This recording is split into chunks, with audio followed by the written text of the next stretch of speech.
बैठ जाओ, एक बार बेटा डिस्कस करते हैं। पीछे के लास्ट के तीनों डेस्क खाली होने चाहिए। सब जो है वो आगे आ जाओ मेरे पास जल्दी से।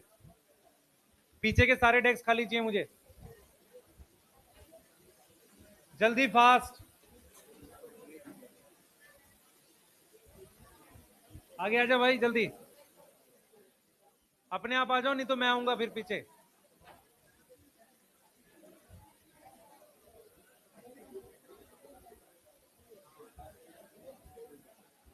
जल्दी आ जाओ आगे।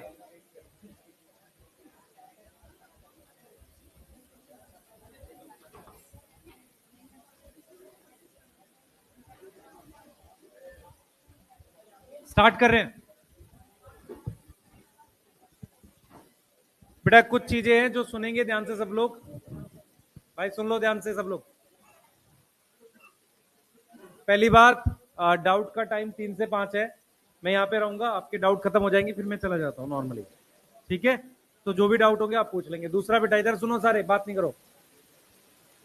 बेटा देखो, कुछ फैक्ट्स हैं आपके टोटल। बैठ जाओ बच्चे, जल्दी से बैठो।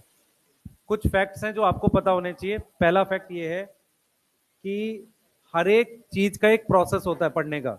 बैठ जाओ बेटा। हाँ बोल बोल। बोल भाई। ऐसे क्यों कर रहा है?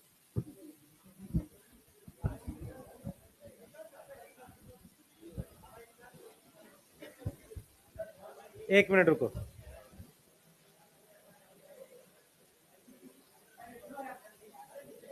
बेटा, तुम बात करोगे मैं क्लास नहीं स्टार्ट करूंगा। क्या हुआ?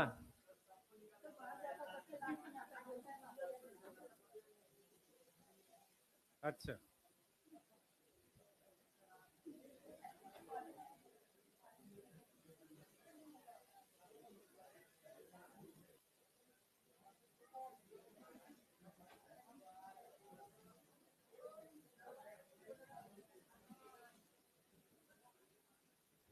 स्टार्ट कर रहे हैं।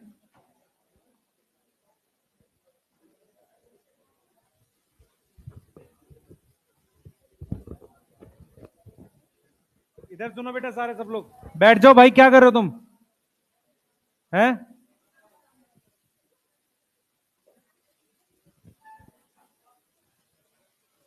जल्दी बैठो सारे। ठीक है बेटा, सुनो ध्यान से सब लोग। बैठ जाओ पहले। देखो बेटा, आपका बैच थोड़ा सा बड़ा है तो आप प्लीज ध्यान से सुना करें, नहीं तो आपको नुकसान बहुत ज्यादा होगा। पहला पॉइंट है। दूसरा पॉइंट क्या है? देखो, बायो इजी है मैं मानता हूं, पर तुम्हें आती भी नहीं है। ठीक है, ये दूसरी बात भी है। तीसरी बात, आजा भाई। तीसरी बात ये है, जो फैक्ट्स हैं, हर चीज का एक प्रोसेस होता है। आपके चाहे 200 आए हों, 400 आए हों, 600 आए हों, उससे कोई फर्क नहीं पड़ता। अगले साल भी आपको पूरा प्रोसेस फॉलो करना पड़ेगा। इस चैप्टर का भी एक प्रोसेस है। आप में से सभी एनसीईआरटी अभी पढ़ रहे होंगे, कृपया मेरी बात ध्यान से सुने। आप सभी लोग अभी नोट्स लिख रहे हैं, बना रहे हैं, बढ़िया सुंदर नोट्स बना रहे हैं। प्रोसेस क्या है? सबसे पहले नोट्स आपको समझने हैं अपने खुद के बनाए हुए। जो नहीं लिख रहा है वो पुराने वाले हैं, उन्हीं को चला रहे हो, चल जाएगा, कोई दिक्कत नहीं है। पर पूरा प्रोसेस ये है कि आपने एक बार नोट्स अच्छे से समझ लिए। मैं आपको बता देता हूं। देखो बेटा, आपके पास कोई भी नोट्स हैं उसको अच्छे से समझ लो। और तरीका यह है कि अगर आपके सेल वाले चैप्टर का 40 पेज का नोट्स है या 50 पेज का नोट्स है, तो 5 5 पेज याद किया करो। 5 पेज याद कर लिया, उसके बाद उस पूरे पेज के डाटा को आधे पेज में लिखने की कोशिश किया करो। समझ आ रहा है? 5 5 पेज करके जाओगे तो 8 बार में आपका वो पूरा चैप्टर कंप्लीट होगा। बिना उसको किए आप क्वेश्चंस मत बनाया करो। डीपीपी सॉल्व करना एक अलग चीज है। कोई भी बच्चा अगर बिना नोट्स रिवाइज करे क्वेश्चन बना रहा है और ये चेक करना चाह रहा है कि चलो देखते हैं कि सर ने कितना बढ़िया पढ़ाया, या चलो देखते हैं कि हमें कितना आता है, हम अपनी नॉलेज चेक करते हैं, वो सबसे गलत टेक्निक है। जो बच्चे बिना रिवाइज करे क्वेश्चंस करते हैं, ऐसे बहुत लोग करते हैं, डायरेक्ट उठाते हैं क्वेश्चन। ये फिजिक्स नहीं है, ये बायो है। ये नॉलेज और डाटा दोनों मांगती है। फिजिक्स तो ये है कि आपको समझ आ रखा है, फॉर्मूला लगा दोगे जल्दी से बन जाएगा, और वो आपकी उस मेमोरी में होता है जो आपको नॉर्मली एक मेथड है वो पता है। लेकिन ये फिजिक्स नहीं है बेटा, इसमें तो आपको याद करना पड़ेगा चीजें।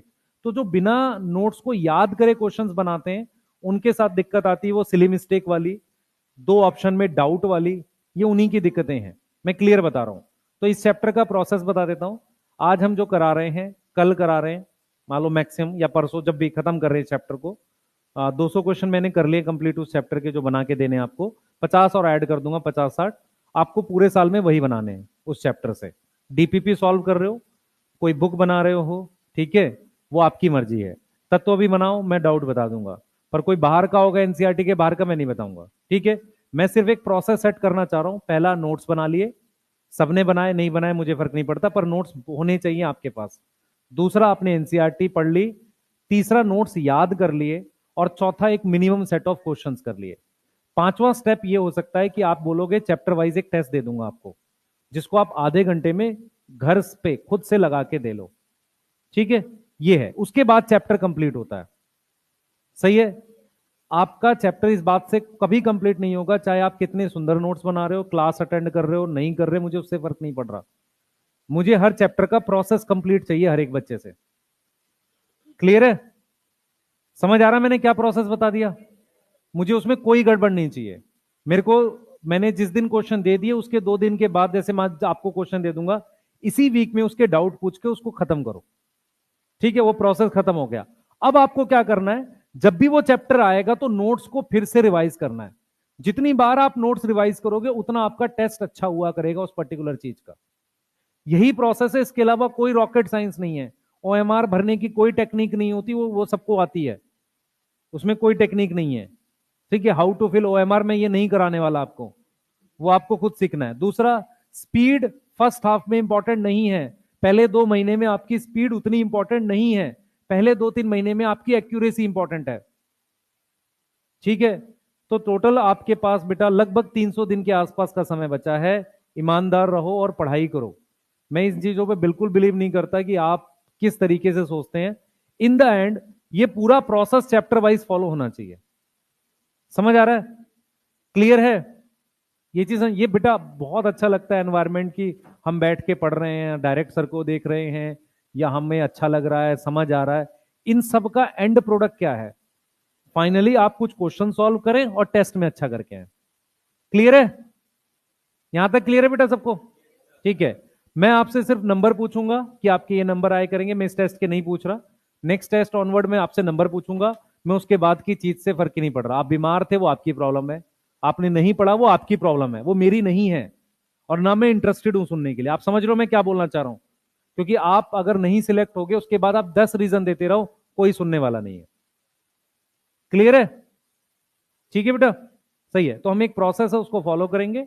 आज हम 2 टॉपिक ट्राई करेंगे खत्म करने का, एक प्लास्टिड और दूसरा साइटोस्केलेटल को। क्लियर? जिसको जहां भी डाउट आए प्लीज खड़े होकर पूछो, क्योंकि आपने फीस दी है। आपके बगल वाले को भी थोड़ा आता होगा पर सब कुछ नहीं आता, इसलिए आप लोग यहां बैठे हुए हो। क्लियर है? हम एक ऐसा माहौल क्रिएट करना चाह रहे हैं जहां पर आप डाउट्स पूछो, पढ़ो, और कुछ नहीं। और एक प्रोसेस सेट हो, नोट्स, एनसीईआरटी, उसकी रिवीजन याद करना, एक मिनिमम सेट ऑफ क्वेश्चन बनाना। उसके बाद आप कोई बुक बनाना चाहते हो, 10 तरह की बुक्स हैं आपके, हॉस्टल में कोई पैकेज मिल, वो आपकी मर्जी है, जितनी प्रैक्टिस करो वो आपकी है, पर एक मिनिमम जरूर बनाना है। क्लियर? सही है। और उस मिनिमम पे कोई एग्जाम्प्ट नहीं है, चाहे आपके 500 आ रखे हो, 600 आ रखे हो, या 400 आ रखे हो, वो मिनिमम क्वेश्चन सबको सॉल्व करने हैं, ठीक है। जैसे मैंने किया था, आज अभी मैं लाइव ले रहा था यूट्यूब पे, मैं लाइव में क्या कराया मैंने, मैं आपको बता देता हूँ मैंने क्यों किया वो। मैंने जो फील किया है पिछले कुछ ईयर्स में, या 1-2 साल जो पेपर हुआ है, उन्होंने जो एनसीईआरटी के बाहर का क्वेश्चन भी दिया है ना, वो कोई पीवाईक्यू उठा के दिया अचानक से, ऐसा मेरा मानना है। तो मैंने क्या किया था, 2017 से लेके 1990 तक के जो पीवाईक्यू थे ना, उसमें से बहुत सारे पीवाईक्यूज को बदल दिया, हल्का हल्का, टॉपिक वही रहने दिया, हल्का हल्का बदल दिया। आपको समझ आ रहा है मैं क्या कहना चाह रहा हूं? तो वही क्वेश्चंस मैं आपको असाइनमेंट में डाल के भी दे दूंगा। रीजन क्या है कि आपने एक तो नया क्वेश्चन किया, प्लस आपकी बाउंड्रीज वहीं फिक्स रही जहां से क्वेश्चन पूछे जाते हैं, और मैंने पीवाईक्यूज में से वो क्वेश्चन हटा दिए जो एनसीईआरटी के बाहर के थे। समझ आ गया मैं क्या बोल रहा हूं? जो मुझे लगता है काम के नहीं है। फॉर एग्जाम्पल, एक टाइम था एनसीईआरटी में कंपाउंड माइक्रोस्कोप और इलेक्ट्रॉन माइक्रोस्कोप का टॉपिक होता था, वो पढ़ाया जाता था। तो अगर वो 2003 में आ रखा है तो अब काम का तो है नहीं। समझ रहे हो? तो मैं जो आपको 250 200 जो भी क्वेश्चंस बना के दे रहा हूं, मैं उसमें पीवाईक्यूज भी मिक्स करके डाल रहा हूं, वो वाले जो पुराने भी थे पर मैंने उसको बदल दिया आपके लिए। क्लियर है? मुझे बस आपसे वो क्वेश्चन जरूर सॉल्व कराने हैं, उसमें कोई एग्जाम्पशन नहीं है किसी को। क्लियर? ठीक है। और मैं बेटा बहुत ज्यादा इस चीज को लेके नहीं, क्योंकि बायो बहुत बच्चों ने पढ़ी होती है, पर दिक्कत है स्कोर नहीं आ रहा है। तो स्कोर लाने के लिए क्वेश्चन सॉल्व करना जरूरी है, आपको करना पड़ेगा। ठीक है? शॉर्ट नोट्स आप अपने आप देख लो, पूरे 2 पेज का एक बार में लिख लो। जो एनसीईआरटी में लिखते हैं वो कुछ स्लिप लगा के लिख लिया करो, ज्यादा अच्छा है, क्योंकि उसमें बहुत कचरा हो जाता है। ठीक है? चलें स्टार्ट करें? ठीक है, तो इसको स्टार्ट करते हैं।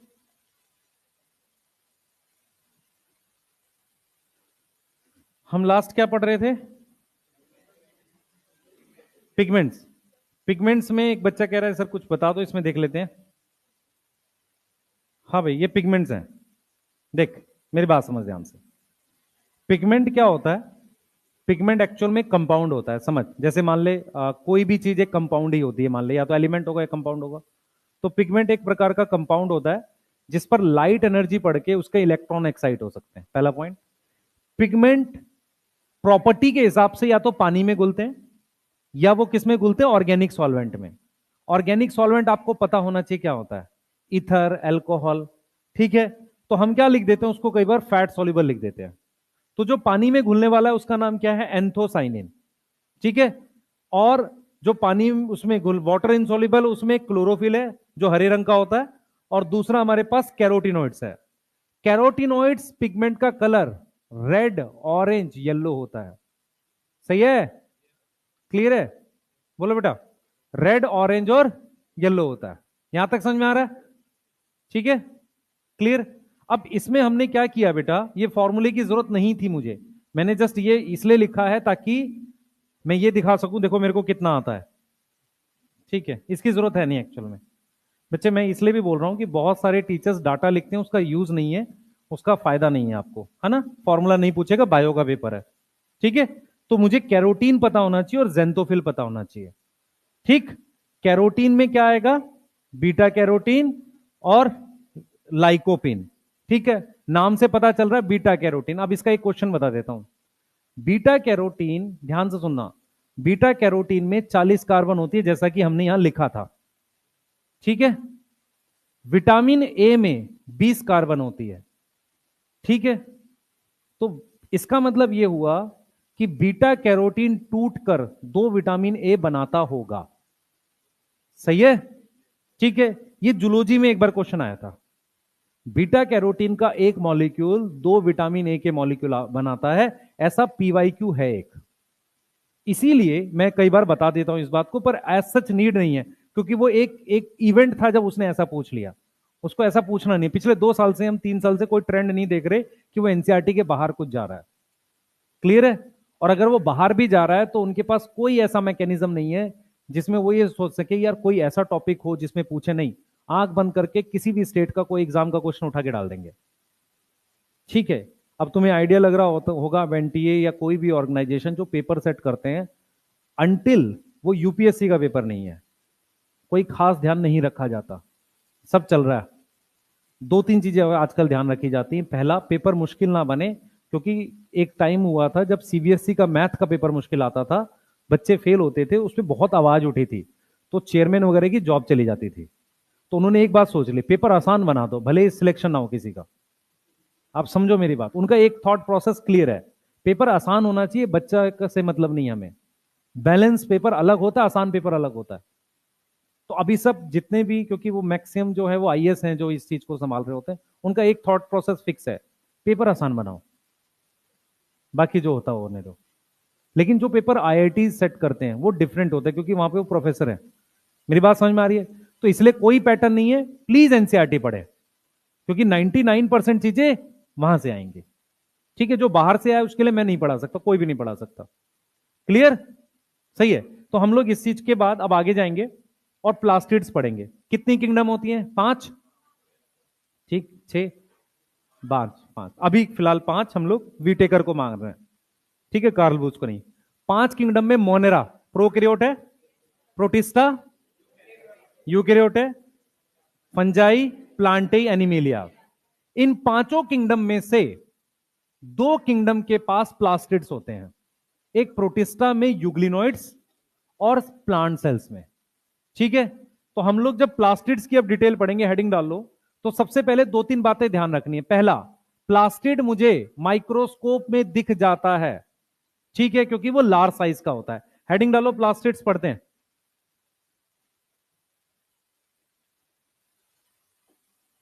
जल्दी हेडिंग डालो। पेन कहां गया भाई, कोई ले गया? अच्छा ये रहा।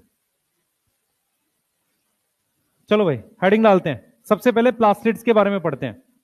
देखो बेटा, प्लास्टिड्स कहां मिलते हैं? Present in euglenoids, yes, euglenoids and all plant cells. हाँ, क्वेश्चन।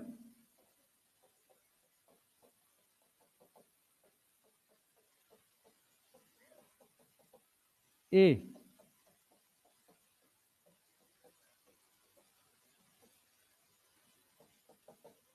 बी,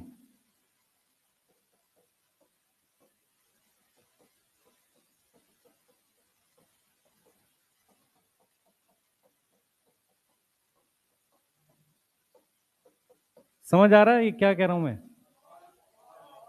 ऑल आएगा। रीजन, क्योंकि स्टेम रूट वो भी प्लांट सेल है, और एल्गी और ब्रायोफाइट ये भी प्लांट है। समझ आ रहा है? इसका कहने का मतलब ये है, इसका मतलब ये हुआ, एल्गी, ब्रायो, टेरिडो, जिम्नो, एंजियो, इन सब में मेरे पास क्या मिलती है? प्लास्टिड्स मिलते हैं। ये चीज क्लियर है? ठीक है। दूसरा, ये कौन से माइक्रोस्कोप में दिखेगा? कंपाउंड, है ना? ये विजिबल होगा किसमें? कंपाउंड या लाइट माइक्रोस्कोप कहते हैं। कंपाउंड माइक्रोस्कोप, क्योंकि इनका क्या है? साइज क्या है? साइज लार्ज है।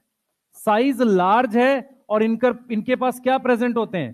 पिगमेंट्स प्रेजेंट होते हैं, इसलिए आसानी से माइक्रोस्कोप में दिख जाएगा। अगर हम साइज की बात करें, इनका साइज माइटोकॉन्ड्रिया से बड़ा होता है, larger than mitochondria, larger than mitochondria. Mitochondria से इनका साइज क्या होता है? बड़ा होता है। ठीक है, क्लियर है? माइटोकॉन्ड्रिया से क्या होगा? साइज बड़ा होगा। अब देखो मेरी बात सुनो, हम क्या करते हैं बेटा, प्लास्टिड्स को क्लासिफाई करते हैं on the basis of pigment के हिसाब से। फिर मैं रिपीट करूंगा, इस साल एक क्वेश्चन आया था, फंजाई की क्लासिफिकेशन का बेसिस पूछा था। ठीक है, तीन बेसिस होते हैं, बेसिस वाली चीजें याद रखा करो, पूछ सकता है। तो यहां पर प्लास्टिड का टाइप किस बेसिस पे है? On the basis of pigment पे, टाइप ऑफ पिगमेंट पे। सही है? तो तीन तरह के प्लास्टिड्स होते हैं। सबसे पहला प्लास्टिड हमारे पास क्लोरोप्लास्ट। ठीक है, क्लोरोप्लास्ट में पिगमेंट कौन कौन सा है? क्लोरोफिल और कैरोटिनॉइड्स। कैरोटिनॉइड्स में दोनों आ जाएंगे, कैरोटीन और जेंथोफिल। यस, ठीक है। कलर, हाँ भाई, कलर, इस प्लास्टिड का कलर ग्रीन है। इसका क्या मतलब है? क्लोरोफिल ज्यादा है कैरोटिनॉइड से। सही है? इसका सीधा मतलब है क्लोरोफिल ज्यादा है कैरोटिनॉइड से। अब सुनो ध्यान से, ये तो हो गया इसका कलर। ठीक है, अब बात करते हैं क्रोमोप्लास्ट, पिगमेंट, कैरोटिनॉइड्स। यस, क्या क्या आएगा? कैरोटीन और जेंथोफिल। कोई डाउट है यहां पे? ठीक है। ल्यूकोप्लास्ट, पिगमेंट एब्सेंट, तो कलर क्या आएगा? कलरलेस। यस, और यहां पर क्या आएगा? Other than green, other than green.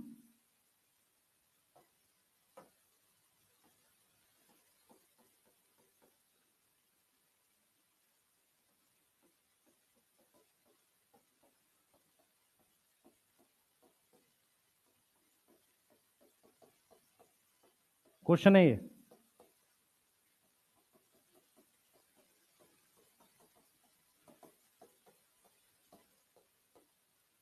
हाँ भाई, कौन सी स्टेटमेंट ठीक है? दोनों ठीक है। पहली ठीक है। पहली ठीक है। हाँ, फोटोसिंथेसिस शो कर सकता है बैक्टीरिया, सही है। दूसरी क्यों गलत है? बैक्टीरिया में प्लास्टिड नहीं होता। सुनो ध्यान से, अगर तुमसे कोई ये बोले कि बैक्टीरिया में क्लोरोफिल होता है, यस होता है, पर बैक्टीरिया में प्लास्टिड नहीं होता, तो इसका मतलब उसमें क्लोरोफिल कहां होता है? क्रोमेटोफोर पे। कहां होगा? क्रोमेटोफोर में। कोई डाउट है? बोलो। हो सकता है, पर एनसीईआरटी ने कुछ क्लियरली बोला ही नहीं है। दूसरा, एनसीईआरटी का मतलब प्लांट्स का मतलब वो हायर प्लांट जैसी बात कर रहा है। जुगलिनोइड्स के पिगमेंट जो होते हैं ना, क्लोरोफिल ए और बी जैसे हैं, तो कुछ उधर की तरफ बात कर रहा है। ठीक है, एनसीईआरटी डायटम और डाइनोफ्लैजिलेट को लेके कुछ बोल ही नहीं रही है पिगमेंट के बारे में, है ना, इसलिए हम नहीं उसमें लिख रहे। ठीक है, यस। ये समझ में आ रहा है बेटा? ये वाली स्टेटमेंट ठीक है और ये वाली स्टेटमेंट गलत है। ठीक, चले आगे। बेटा फोन नहीं चलाओ, ठीक है।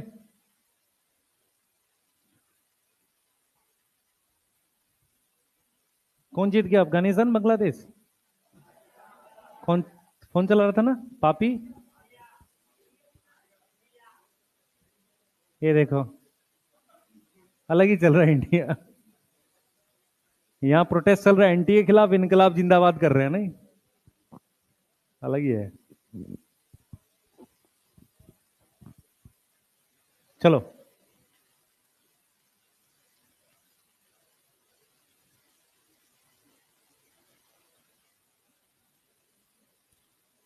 पढ़ाई पे ध्यान रखो बेटा।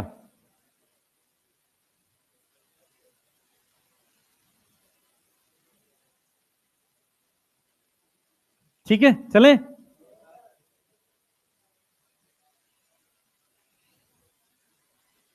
ध्यान रखो सब लोग।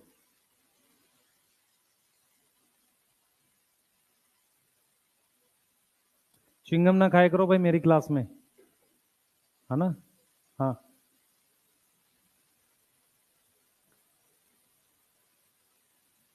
चलो चलते हैं आगे। जिन्होंने लिख लिया एनसीईआरटी पढ़ो। फास्ट, पहला पेज, जहां पहला पार्ट लिखा हुआ है प्लास्टिड का, पढ़ो जल्दी से। कोई लाइन है पूछो।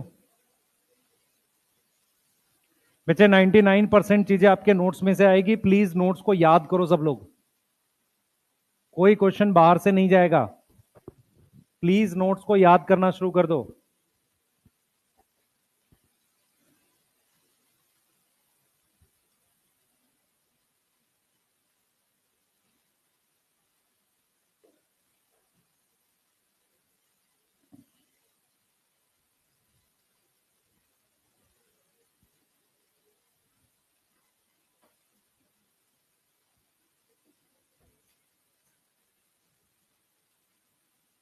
चलें बेटा,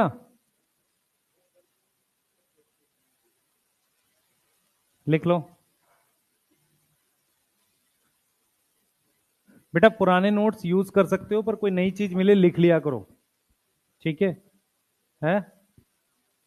इससे ज्यादा होगा, मैं बोल तो रहा हूं। बेटा वहां रेंज है ना, बहुत सारा बच्चा है।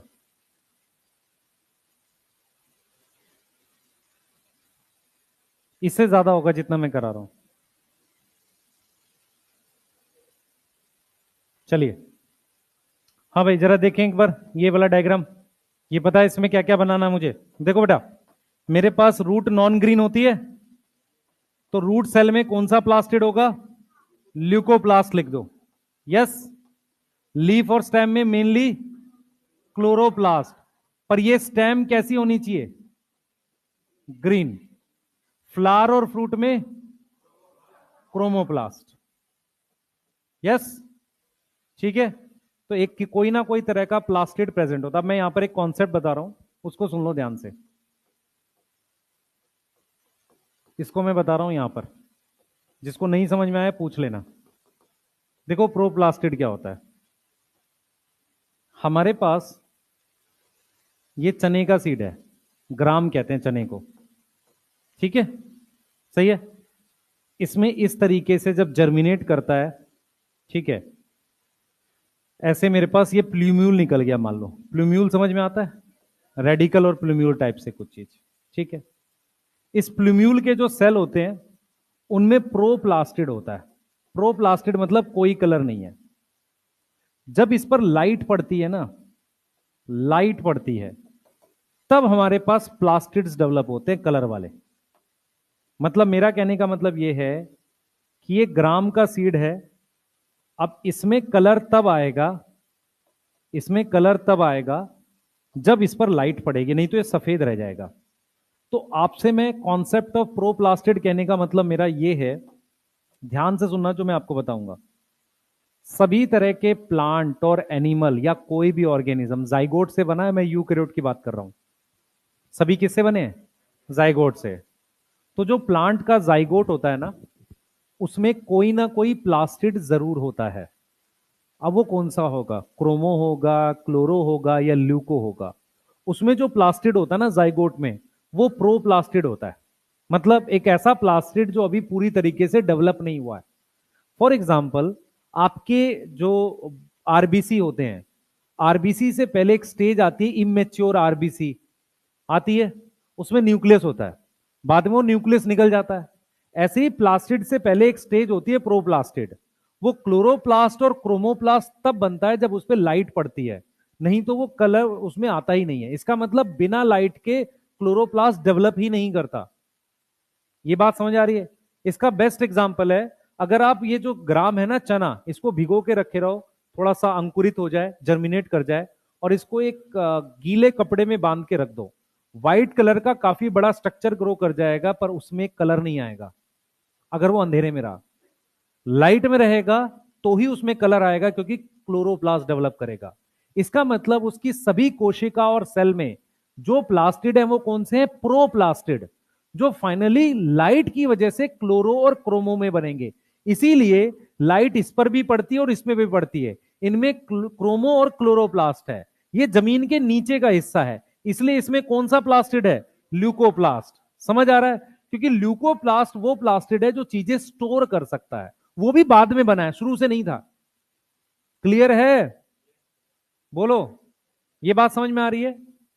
ठीक है, तो हम इस बात को लिख सकते हैं कि हमारे पास, कि बेटा हमारे पास जो क्लोरोप्लास्ट और क्रोमोप्लास्ट है वो कैसे डेवलप होता है?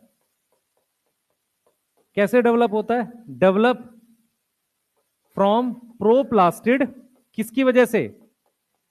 लाइट की वजह से, ड्यू टू लाइट। यस, ठीक है, नोट करो इसे, आगे चलते हैं जल्दी। कुछ पूछना है पूछो। कुछ पूछना है किसी को? हम्म। नहीं पूछना? ल्यूकोप्लास्ट भी प्रोप्लास्टिड से बनेगा, पर उसमें खाना स्टोर हो जाएगा। ऐसा नहीं कि स्टार्टिंग से होता है। और पूछो, पूछ ले भाई। कितनी गंदी राइटिंग लिख रहा है भाई तू, है? कीड़े मार रखे हैं चप्पल से।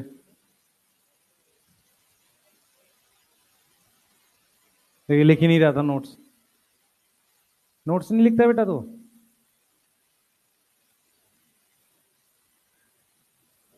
हाँ,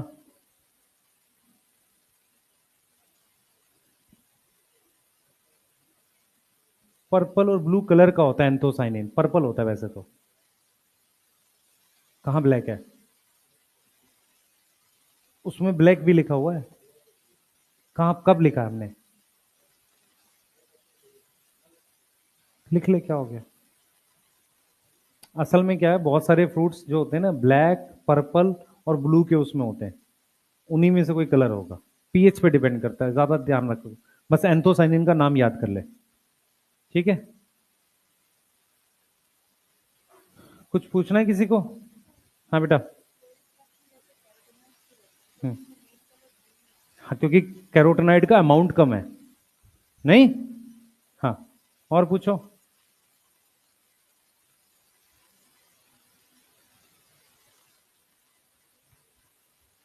एमडी सर का सेकंड चैप्टर स्टार्ट हो गया है? बहुत बढ़िया। इस बार बायोमोलिक्यूल सर पढ़ाएंगे भाई। अच्छा पढ़ाओ बेटा, मेरे चैप्टर बहुत ज्यादा है, मैं धीरे पढ़ाता हूँ। चैप्टर मेरे ज्यादा हैं बेटा। उसको बेटा, मेरे चैप्टर ज्यादा हैं, आप समझ नहीं रहे हो। हाँ, सी ग्रास में क्यों नहीं लाइट पड़ेगा? लाइट पेनिट्रेट नहीं करती पानी के अंदर? जाता है, जाता होगा, जाता होगा, तभी तो बेटा मेरी बात समझ ध्यान से। अगर प्लांट कहीं पर है, सही है, और फोटोसिंथेसिस करनी है, बिना लाइट के तो नहीं करेगा। लाइट चाहे स्कैटरिंग से जाए, पर जाएगी जरूर। अगर लाइट वहां नहीं जा रही है तो वहां ऑटोट्रॉफिक चीज हो ही नहीं सकती। लॉजिकली गलत है ना वो? सही है। हाँ, और पूछो जल्दी, चलें आगे।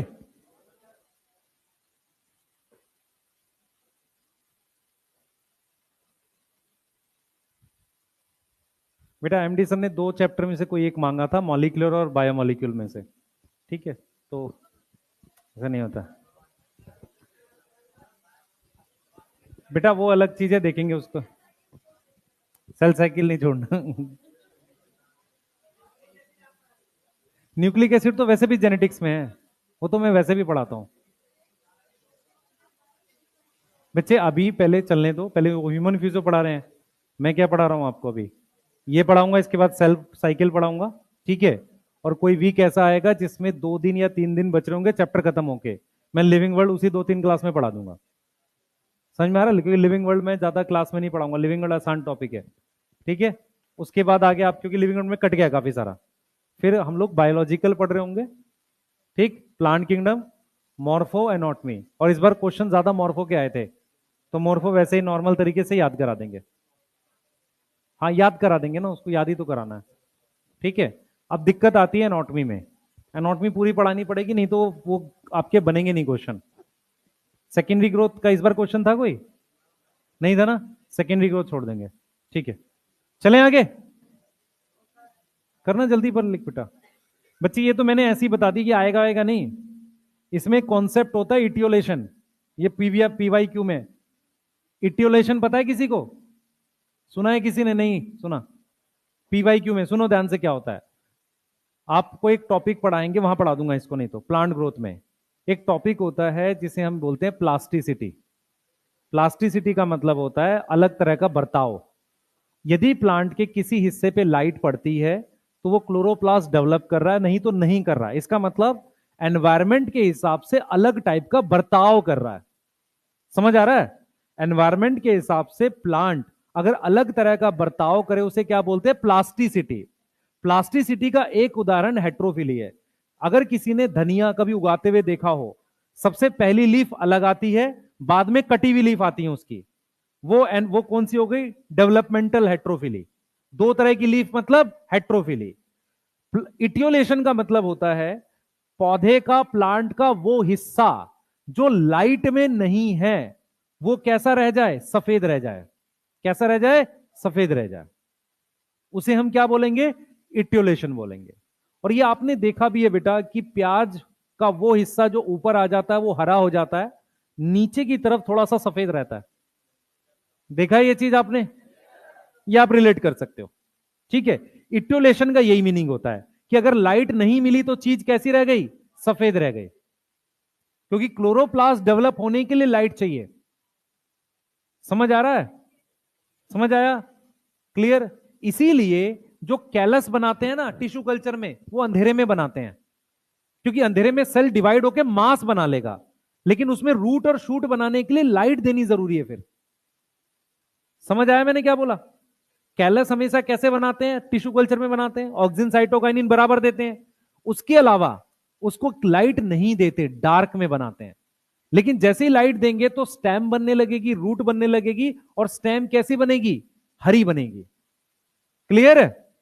ठीक है, चलिए आगे चलेंगे। इटियोलेशन मत पढ़ो अभी, कभी और लिखवाएंगे इसको, सारा इसी में थोड़ी लिखवाएंगे।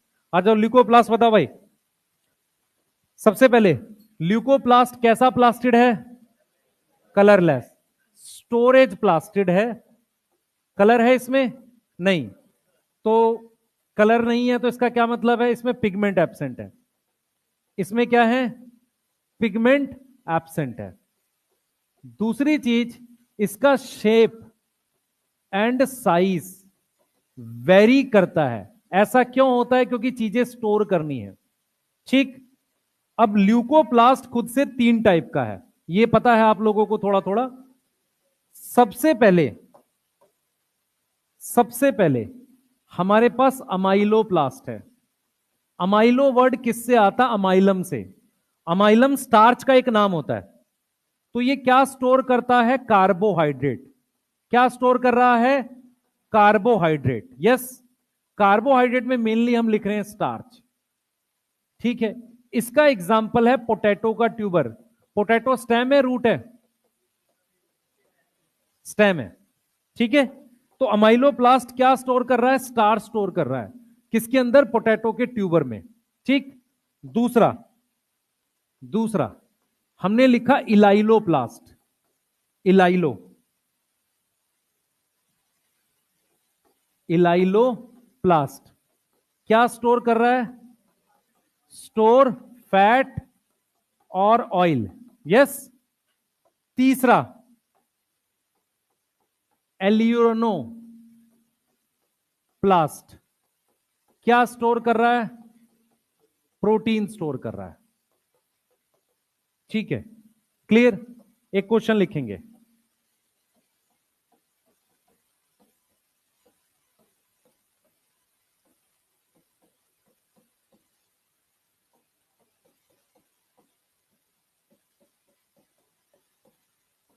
ऐसा क्वेश्चन आ जाएगा।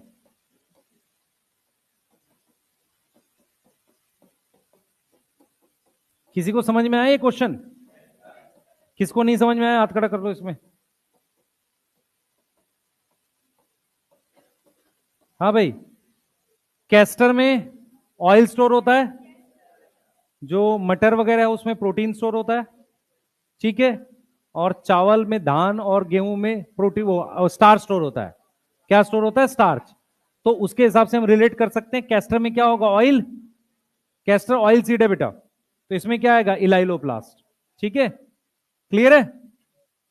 कैस्टर में क्या होता है, ऑयल। कैस्टर एंडोस्पर्मस है, नॉन एंडोस्पर्मस, एंडोस्पर्मस है, एंडोस्पर्मस है। क्रोमोप्लास्ट कैसा प्लास्टिड है, कलर प्लास्टिड है। कौन से कलर होते हैं, पिगमेंट बताओ, पिगमेंट बताओ। कैरोटिनोइड, कैरोटिनोइड्स में कैरोटीन, जेंथोफिल। यस। और वो कैसे हैं, फैट सोल्यूबल। किसमें प्रेजेंट होगा, प्रेजेंट इन ए फ्लावर। उसमें क्या कराता है, पॉलिनेशन। यस। दूसरा फ्रूट। हाँ भाई, फ्रूट में क्या कराता है, सीड डिस्पर्सल। सुन लो ध्यान से बेटा, फ्रूट जो होता है, जैसे आम अभी हरा है तो उसमें क्लोरोप्लास्ट है। जब आम येलो हो जाएगा तो उसमें क्या आ जाएगा, क्रोमोप्लास्ट हो जाएगा। समझ आ रहा है। और वो नॉर्मली किस लिए होता है, ताकि उसको कोई एनिमल खा ले और उसका सीड फैला दे इधर उधर। सही है। फ्रूट में कलर इसलिए चेंज होता है ताकि वो दिखे। क्लियर है, बोलो, ये समझ आ रहा है। ठीक है। तो फ्लावर पॉलिनेशन के लिए कलर होता है और फ्रूट में सीड डिस्पर्सल के लिए। ठीक। यस। शिमला मिर्च हरे वाली कौन सा होगा, क्लोरोप्लास्ट। सही है। फिर वो क्या हो जाती है, येलो, है ना। फिर ब्लैक, वो रेड हो जाती है। देखा है किसी ने, रेड और येलो कलर की शिमला मिर्च आती है ना। तो उसमें क्रोमोप्लास्ट होते हैं। ठीक है, सही है ना। हम्म। ये नॉर्मल वाली भी हो जाती है, वो अलग होती है बेटा, वो कवर करके उगाते हैं ग्रीन हाउस में, उसे कैप्सिकम कहते हैं। अलग नहीं, बेल पेपर बोलते हैं उसको, उसको बेल पेपर बोलते हैं। वो वाली क्या होती है, जो कवर करके उगाते हैं, ऐसे नहीं उगेगी, खेत में नहीं उगेगी वो कलर वाली। ठीक है। उसको कवर करके अलग से उगाते हैं, वो अलग होती है, वही चेंज होती है, हो जाती है, नहीं होगी, नॉर्मल वाली कहाँ होती? हाँ, अलग प्लांट ही होता है, अलग कंडीशन होती है।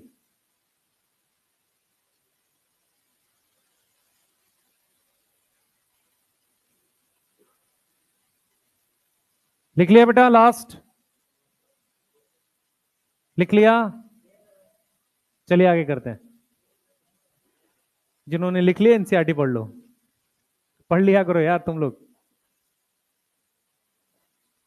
मैं मान सकता हूं सेल आसान है, पर इतना भी नहीं है कि तुम कुछ पढ़ो ही ना, और 2-3 क्वेश्चन आएंगे।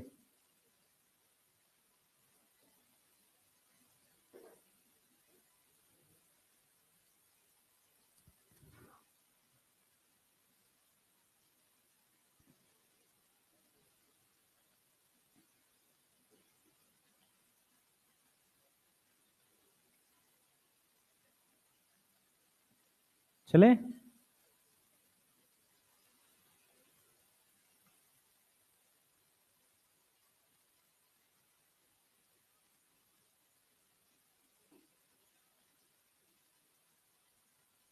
लिख लिया ना?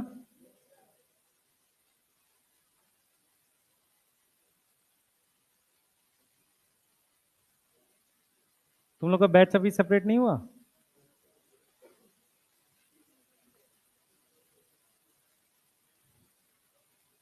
कौन कौन गया था दूसरे बैच में पढ़ने? कुछ ही बच्चे गए थे? अच्छा ठीक है।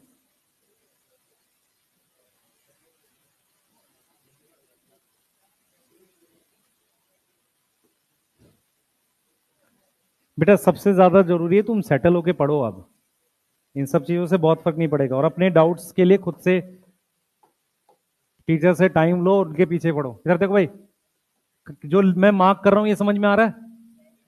और यहां पे इसने ऑल लिखा है, समझ आया? ठीक है, कौन से माइक्रोस्कोप में दिखेगा? दिख जाएगा, क्योंकि ये लार्ज है। ठीक है, they bear some specific pigment, specific समझ में आता है, अलग अलग। ठीक है, इस वजह से इनका क्या आता है? अलग कलर आता है, based on type of pigment. Chloro, क्रोमोलिको, क्लोरोप्लास्ट में ये दोनों हैं, देख लो ध्यान से। यस, क्लोरोप्लास्ट में दोनों हैं, और ये दोनों पिगमेंट लाइट को ट्रैप करने में मदद करते हैं। हाँ भाई, पहला सवाल आपसे, कैरोटिनॉइड भी लाइट ट्रैप कर सकता है? कैरोटीन जेंथोफिल, ठीक है, ठीक है, कर सकता है। तो क्रोमोप्लास्ट में नहीं कर रहा? क्रोमोप्लास्ट में भी कर रहा है ट्रैप। सवाल समझ नहीं आया? मैं रिपीट कर देता हूं, अगर कैरोटिनॉइड पिगमेंट ट्रैप कर सकता है, पिगमेंट ट्रैप कर सकता है, तो क्या वो क्रोमोप्लास्ट में भी पिगमेंट ट्रैप कर रहा है? नहीं करेगा। क्यों? क्योंकि वहां क्लोरोफिल नहीं है। मेरी बात समझो ध्यान से, लाइट पकड़ना अलग चीज है और उससे केमिकल रिएक्शन कराना अलग चीज है। केमिकल रिएक्शन सिर्फ रिएक्शन सेंटर क्लोरोफिल ए करा सकता है। समझ आई मेरी बात? सही है? तो बिना क्लोरोफिल ए के कुछ होगा नहीं, पिगमेंट ट्रैप करके भी कुछ नहीं कर पाएगा। तो इसीलिए इसने क्या लिखा है कि कैरोटिनॉइड लाइट एनर्जी ट्रैप कर सकता है, यहां एंटीना की तरह काम करेगा, मतलब एनर्जी पकड़ के क्लोरोफिल को दे देगा। लेकिन क्योंकि क्रोमोप्लास्ट में सिर्फ क्या है? कैरोटिनॉइड है, क्लोरोफिल नहीं है, तो वहां लाइट पकड़ के भी उसे कुछ नहीं करना, सिर्फ कलर देगा। सही है? बोलो, ये फर्क समझ में आ रहा है दोनों बातों में? ये लिखा हुआ इसने, pigment like carotene xanthophyll others में कुछ भी लिख दो, पर कोई फर्क नहीं पड़ता, नहीं पढ़ना हमने other. This give the part of plant, कौन सा कलर? येलो। हाँ भाई, येलो का कलर पता है सबको? कंपाउंड येलो कलर किसका होता है? ल्यूटीन का। Orange lycopene, beta carotene red, leucoplast are colourless. उल्टा बोल दिया मैंने? ठीक है, ठीक कर लो। उसकी शेप वेरिड है और साइज वेरी कर रहा है। ठीक है, अमाइलोप्लास्ट, इसने कार्बोहाइड्रेट लिखा है, इसका क्या मतलब है? इसका क्या मतलब है? नहीं, कार्बोहाइड्रेट कुछ और भी स्टोर कर सकते हैं, बताता हूं आपको। एक ट्यूबर होता है, एक आरटी चोक करके कुछ एक ट्यूबर होता है, उसमें इन्युलिन स्टोर होती है। इंसुलिन फ्रक्टोज का पॉलीमर। ठीक है, तो मोस्ट ऑफ द केसेस में ल्यूकोप्लास्ट स्टोर करता है स्टार्च। कुछ एक्सेप्शन है जहां पर वो अदर पॉलीसेक्राइड भी स्टोर करता है। तो स्टार्च के अलावा और पॉलीसेक्राइड या तो ग्लाइकोजन है या इन्युलिन है, तीन ही पड़े हैं। ग्लाइकोजन प्लांट में होता नहीं, तो प्लास्टिड में नहीं होगा, तो फिर कौन सा बच गया? इन्युलिन बच गया। किसको किसको ऊपर से गई? हाँ, मैं क्या बोल रहा हूं सुनना ध्यान से। स्टोर करने के लिए पॉलीसेक्राइड तीन प्रकार के होते हैं। पहला पहला स्टार्च, ग्लाइकोजन, इन्युलिन। ग्लाइकोजन एनिमल में मिलता है, वो कट गया, या कुछ फंजाई में या कुछ बैक्टीरिया में, वो कट गया। अब रह गया स्टार्च और इन्युलिन। सही है, स्टार्च करने वाले को अमाइलोप्लास्ट, तो इन्युलिन वाला क्या हो गया? इन्युलिन। इन्युलिन वाला एक अलग होगा, उसका नाम नहीं पढ़ना हमें, सिर्फ आपको एक का याद रखना। मैं ये समझाने की कोशिश कर रहा हूं, इसने कार्बोहाइड्रेट लिख के ब्रैकेट में स्टार्च क्यों लिखा है, सीधे स्टार्च क्यों नहीं लिखा, मैं ये एक्सप्लेन कर रहा हूं सिर्फ। ठीक है, इतना डीप ना पूछा है ना पूछेगा, इसलिए हम सीधे लिख देते हैं स्टार्च स्टोर करने वाला अमाइलोप्लास्ट। क्लियर है? सही है। हाँ, इलाइलो ऑयल और फैट। सही है, आगे चलते हैं, स्टार्ट करते हैं। क्लोरोप्लास्ट बता भाई, shape shape flat, lens shape या ओवल? और भी कोई शेप होती है? अदर शेप, और भी शेप होती हैं। हमने लिखा कप, डिस्क, रेटिकुलेट और रिबन। ठीक है, यहां तक समझ में आ रही है? ठीक है, कुछ और भी शेप होगी लिख लेना। ओवल, नहीं ओवल नहीं, स्फेरिकल, वो तुम्हारी मर्जी है। साइज भाई किससे ज्यादा है? Larger than mitochondria. कितना साइज है देख लेते हैं। साइज माइटोकॉन्ड्रिया से ज्यादा है। इधर देखो बेटा सारे, इधर ध्यान से देखो, ये है मान लो, तो ये वाली डायमेंशन और ये वाली डायमेंशन, इसको कह रहे हैं डायामीटर। कितना डायामीटर? 2 से 4 माइक्रोमीटर, इतनी लेंथ थी माइटोकॉन्ड्रिया की। और लेंथ कितनी है? 5 to 10। इसका मतलब ये नॉर्मल बैक्टीरिया से बड़ा है। यस। नंबर की बात करते हैं, देखो ध्यान से सुनो बेटा, आपको नंबर याद करने हैं। सबसे पहले बात कर रहे हैं किसमें? क्लैमाइडोमोनास में। क्लैमाइडोमोनास क्या है?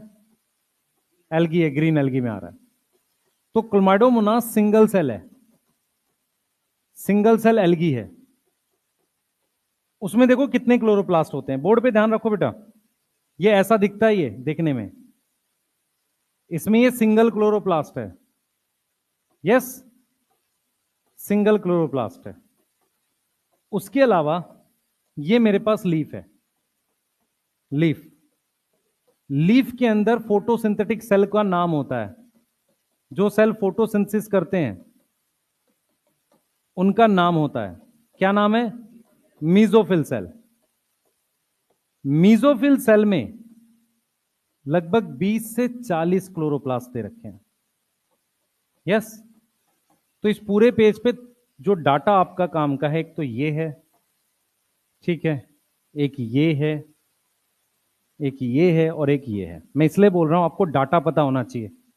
यस, जो काम का है। समझ आ रहा है? सही है। जल्दी करो बेटा।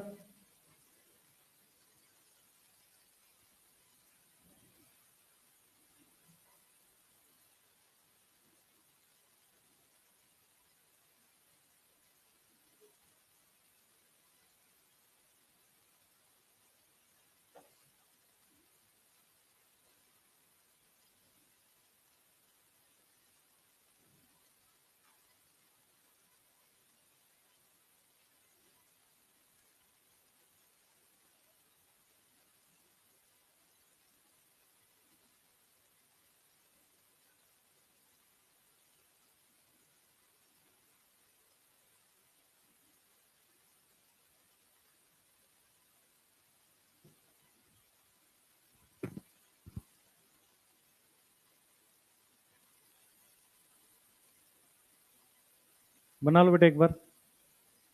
राइबोसोम मैंने करा दिया जहां तक मुझे याद है। ठीक है, हमें पढ़ना है एक तो साइटोस्केलेटल, न्यूक्लियस, है ना, और सेल थ्योरी, यही पढ़ना है ना। क्रोमोसोम न्यूक्लियस में पढ़ेंगे, और माइक्रो बॉडीज एक छोटा सा टॉपिक है। ठीक है, चलिए जल्दी करिए। एमडी सर की क्लास में लिखते नहीं हो तुम, साथ ही लिखते हो? अच्छा,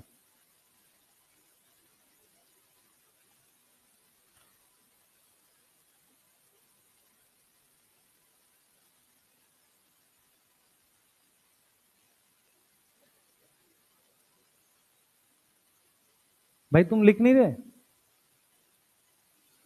बीच में? नहीं लिख रहे क्यों? प्रीवियस नोट तो कहाँ है वो? तो प्रीवियस से तो लाना है ना उसको, लाओगे तभी तो होगा बेटा, लाए करो प्रीवियस नोट्स। अच्छा, तत्व की थ्योरी वोरी ना पढ़ने लग जाना कोई,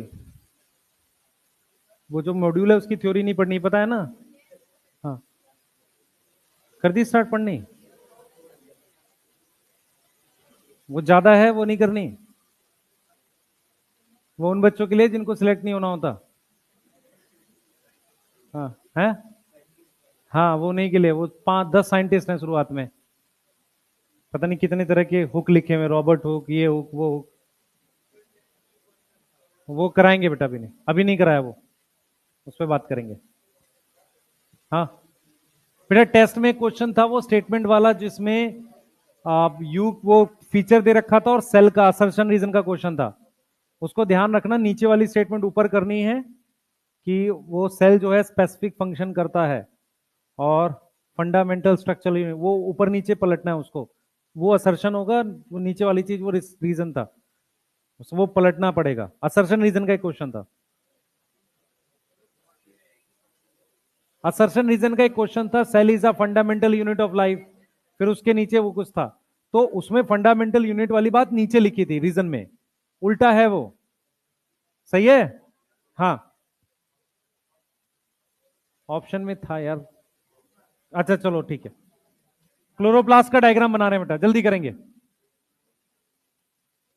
ये हमारे पास क्लोरोप्लास्ट का डायग्राम है, साथ के साथ ड्रॉ करो, शुरू हो जाओ सारे। ये हमारे पास कौन सी मेम्ब्रेन है? Outer membrane. ये वाली मेरे पास इनर मेम्ब्रेन, ठीक है, आउटर मेम्ब्रेन, इनर मेम्ब्रेन, सही है। अब इधर देखो बेटा, ये जो पूरी जगह है हमारे पास, ध्यान देंगे सारे बच्चे, ये पूरी जगह इसको स्ट्रोमा कह रहे हैं, इसको हम क्या नाम दे रहे हैं? स्ट्रोमा, इसको हमने स्ट्रोमा बोल दिया, प्लीज ध्यान रखो बोर्ड पे।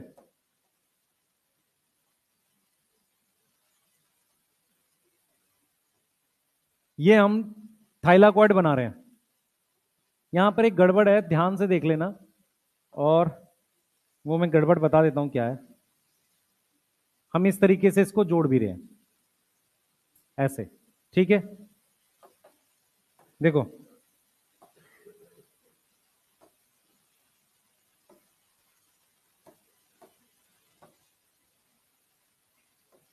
ये देखो बेटा, ये थाइलाकॉइड का ल्यूमन है, ठीक है, ये थाइलाकॉइड का क्या ल्यूमन है। अब मैं जो बताने जा रहा हूं वो सुनो ध्यान से, इस सिंगल को हम क्या कह रहे हैं? थाइलाकॉइड। इस सिंगल को हम क्या कह रहे हैं? थाइलाकॉइड कह रहे हैं, यस। इस पूरे को हम क्या बोल रहे हैं? ग्रैनम। ग्रैनम सिंगल को कहते हैं, देखो इधर, 1 2 3, ये खूब सारे थाइलाकॉइड को हम क्या बोल रहे हैं? ग्रैनम बोल रहे हैं।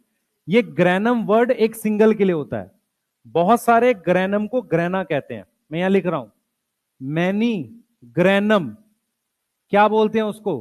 ग्रैना। ये चीज क्लियर है?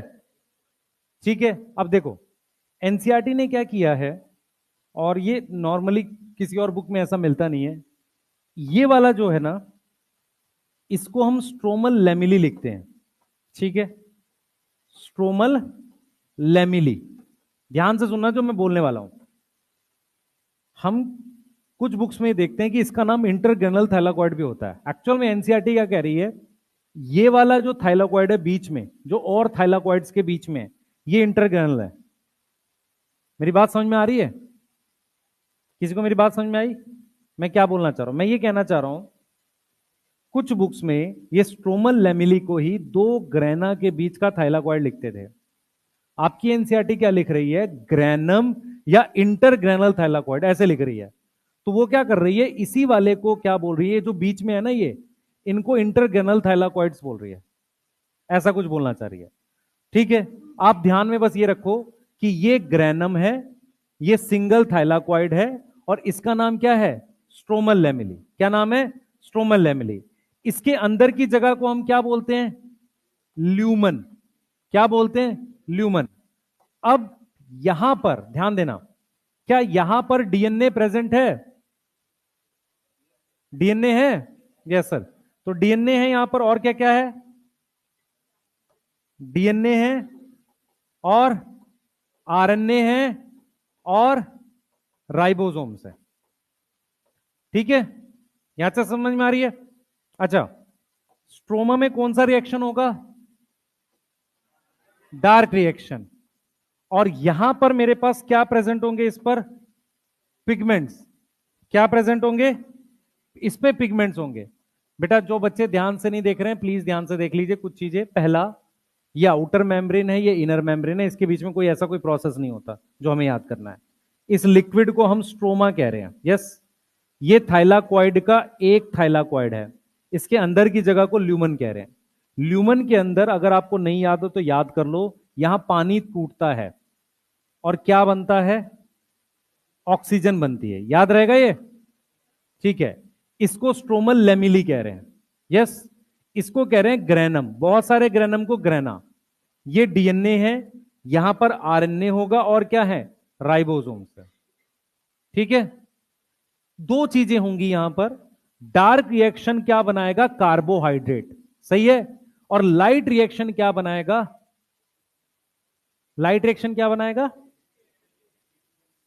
लाइट रिएक्शन एटीपी एनएडीपीएच, है ना, और पानी तोड़ेगा। अब आप लोगों से एक सवाल है, देखें कौन बताएगा इसे, पूछ ले सकते हैं सवाल। ठीक है, सवाल ये है, क्लोरोप्लास्ट और माइटोकॉन्ड्रिया में से एटीपी कौन बनाता है?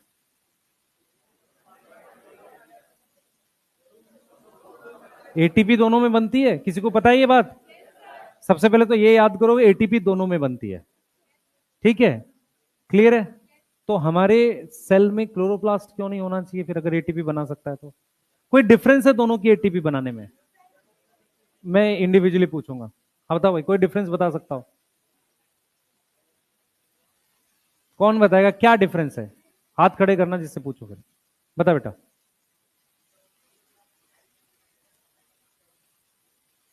ठीक है, पर बन एटीपी रही है दोनों में, कोई और डिफरेंस तू सोच पाता हो तो हम पावर हाउस ही तो बोलना है, उसको भी बोल देते हैं।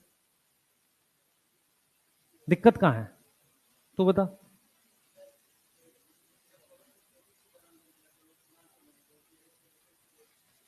तो अगर वो एटीपी बना सकता है तो हम अपने स्किन में भी तो रख सकते हैं। नहीं नहीं, आप समझ नहीं रहे हो मैं क्या बोल रहा हूं। मैं ये कह रहा हूं कि अगर एटीपी क्लोरोप्लास्ट बना सकता है तो हम क्यों नहीं रख रहे उसे, दिक्कत कहां आ रही है? हाँ, मैं कुछ और सुनना चाह रहा हूं, और बताओ। हाँ भाई बताओ, लास्ट। हाँ, उतनी दूर से आवाज आएगी?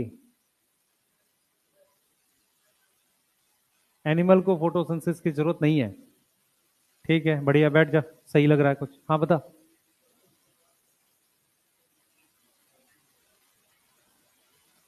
पिगमेंट नहीं होता, ठीक है। अब मैं कुछ बताता हूं, तुम देखना वो लॉजिकल है कि नहीं। सुनना ध्यान से। तुम्हारे घर में खाना नॉर्मली मदर बनाते हैं, ठीक है। खाना वो अपने लिए बनाते हैं, सबके लिए बनाते हैं? सबके लिए। Same is for mitochondria. Mitochondria ATP cell के अंदर सारे प्रोसेस के लिए बनाता है। क्लोरोप्लास्ट जो एटीपी बनाता है ना, वो लाइट रिएक्शन में बनाता है जो डार्क में खत्म हो जाती है। इसका मतलब क्लोरोप्लास्ट की कोई भी एटीपी उससे बाहर नहीं जाती। मतलब क्या हुआ, तुम्हारे घर में एक तो खाना मदर ने बनाया, जिनने सबके लिए बनाया, और एक थे आप गए, चाय बनाई, ब्रेड बनाई, खुद खा के आ गए। मेरी बात समझ में आ रही है मैं क्या बोलना चाह रहा हूं? एक्चुअल में एटीपी दोनों बनाते हैं। डिफरेंस कहां पर है कि माइटोकॉन्ड्रिया पावर हाउस है क्योंकि वो सेल की सारी एक्टिविटीज के लिए बनाता है। क्लोरोप्लास्ट एटीपी एक प्रोसेस के लिए बनाता है जो उसके अंदर ही हो रहा है। वो एटीपी बनाता है लाइट रिएक्शन में, जो डार्क रिएक्शन में खर्च होकर ग्लूकोज बनाने में यूज हो जाती है। तो क्या वो एटीपी बाहर गई क्लोरोप्लास्ट के? नहीं। तो वो किसी के काम तो आ ही नहीं रही। मेरी बात समझ में आ रही है? मेरी बात समझ में आ रही है? इससे यह साबित होता है कि प्लांट सेल में अगर क्लोरोप्लास्ट है और वो एटीपी बना भी रहा है, तब भी मुझे माइटोकॉन्ड्रिया चाहिए, क्योंकि वो बनाएगा सिर्फ किसके लिए? अपने लिए। मान लो तुम्हारे घर में 5 लोग हैं, तुम खाना खुद का बना लेते हो, तब भी मम्मी की नीड है, बाकी 3-4 लोग को कौन बना के देगा? तुम तो मक्का और खा जाओगे खुद। समझ में आ रहा है मैं क्या बोल रहा हूं? लॉजिकली समझ में आ रहा है मैं ये सुनना चाह, ये बताना चाह रहा हूं एक्चुअल में। वो एक अलग चीज है कि वो प्लांट में है, वो एनिमल में है। लॉजिकली आंसर ये है इसका, क्योंकि इसीलिए प्लांट के अंदर प्लास्टिड के साथ माइटोकॉन्ड्रिया भी होना चाहिए। क्योंकि प्लास्टिड तो ठीक है अपने लिए बना लेगा, माइटोकॉन्ड्रिया तो बाकियों के काम के लिए भी तो चाहिए। सही है? ठीक है। हाँ, पर कम चाहिए। क्यों भाई? आप सिर्फ मम्मी खाना बना रही तो 4 लोगों का बना रहे हैं, तुम अपना खुद बना रहे हो, अब तो 3 ही बच गए ना। समझ आ रहा है? लॉजिकली क्लियर है ये चीजें? बोलो।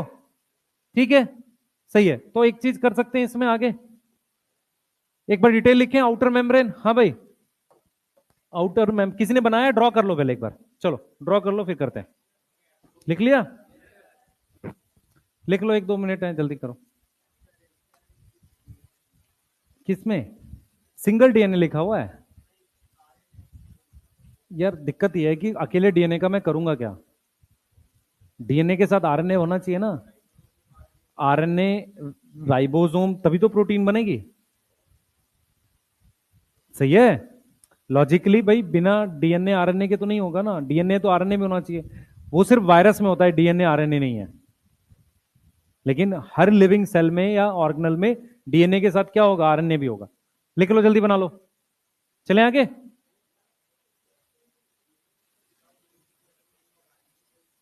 हाँ बोल सकता है।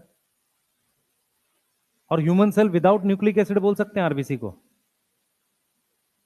हाँ भाई, आरबीसी विदाउट न्यूक्लिक एसिड होता है, डीएनए तो नहीं होता क्योंकि न्यूक्लियस नहीं है।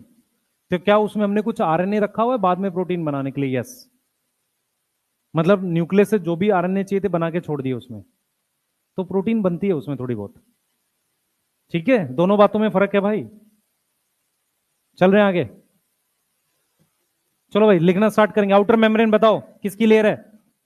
लिपिड बाई लेयर है। इसमें पोरिन्स होंगे, इसमें क्या होंगे? पोरिन्स होंगे। क्या प्रेजेंट होंगे? पोरिन्स प्रेजेंट है। ठीक है। Inner membrane, lipid bilayer, lipid bilayer, ये ज्यादा परमिएबल है, लेस परमिएबल है, सॉरी, लेस परमिएबल है किसके कंपैरिजन में? Then outer membrane. एक ही लॉजिक है पोरिन्स का, और तो नहीं कोई है यहाँ पे। ये ऐसा कुछ आया भी था इस साल। हाँ भाई, ये थाइलाकॉइड क्या है? Flat, flat sac like structure. ठीक है। मोर देन वन थाइलाकॉइड क्या बनाएगा? ग्रेनम। क्या बना रहा है? ग्रेनम। थाइलाकॉइड में हमारे पास, ग्रेनम इसके साथ लिख देते हैं, ठीक है। मेम्ब्रेन ऑफ थाइलाकॉइड पर क्या प्रेजेंट है? हाँ बेटा, मेम्ब्रेन ऑफ थाइलाकॉइड पे क्या प्रेजेंट है? पिगमेंट्स। नाम बताओ, नाम बताओ। क्लोरोफिल और कैरोटिनॉइड्स। यस, ये पिगमेंट्स प्रेजेंट है। ठीक है। उसके अलावा ध्यान से सुनो, थाइलाकॉइड में हमारे पास कौन सा रिएक्शन हो रहा है? Light reaction occur. क्या हो रहा है? Light reaction occur. Light reaction में क्या टूटता है? पानी टूटता है। और क्या बनता है? ऑक्सीजन बनता है। किसी को याद है लाइट रिएक्शन? ऑक्सीजन कहां बनता है? ल्यूमन के अंदर। याद आ रहा है? ल्यूमन के अंदर पानी टूटेगा, वहीं ऑक्सीजन बनेगी। क्लियर? सही है। और ऑक्सीजन बन के क्या होगा फिर? उसका बाहर जाएगी। क्लियर है? ठीक है।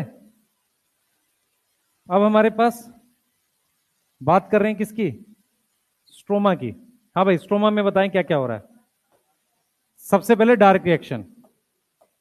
डार्क रिएक्शन के लिए कौन सा एंजाइम चाहिए? दुबिस्को। हमने यहां लिख दिया डार्क रिएक्शन अकर।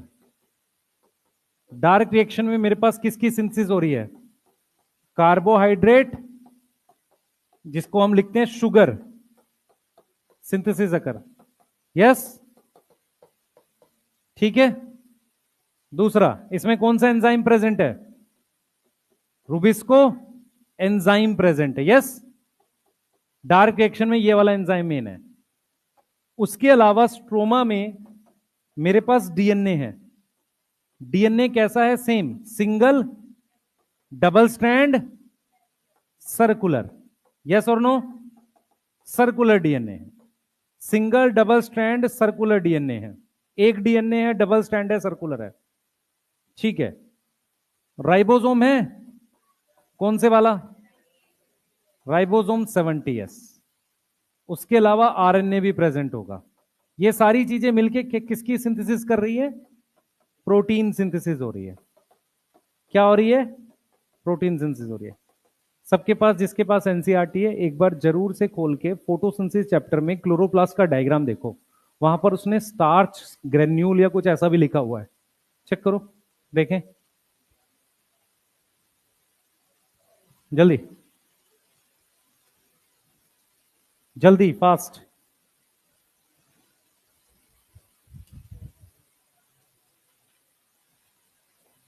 देखो उसमें क्या क्या लिखा हुआ है।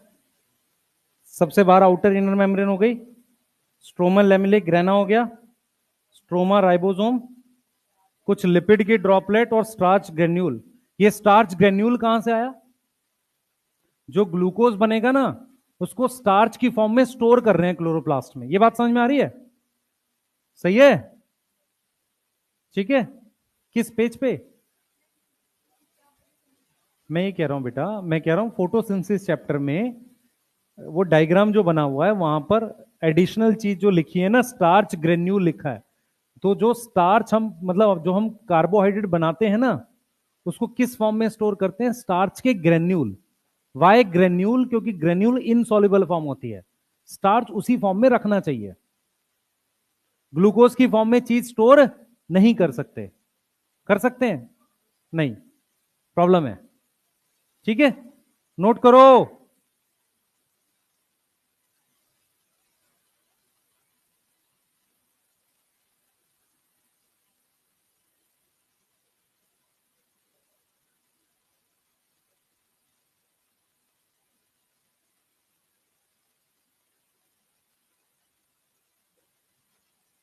जल्दी।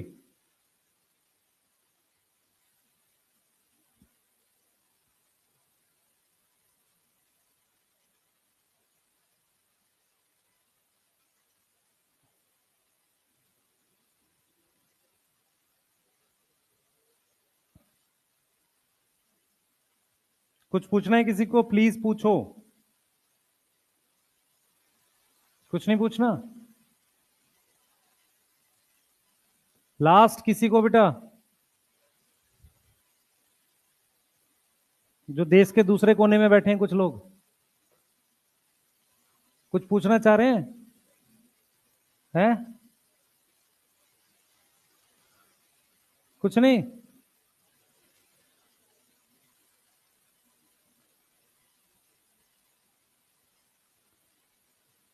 किसने किसने पंचायत देख ली? वेब सीरीज कौन कौन है बताओ? पढ़ना नहीं बेटा, यही काम है तुम्हारे। अब किसने देख लिया? हाथ खड़ा करना। और गुल्लक किसने देख ली? गुल्लक भी नहीं देखी?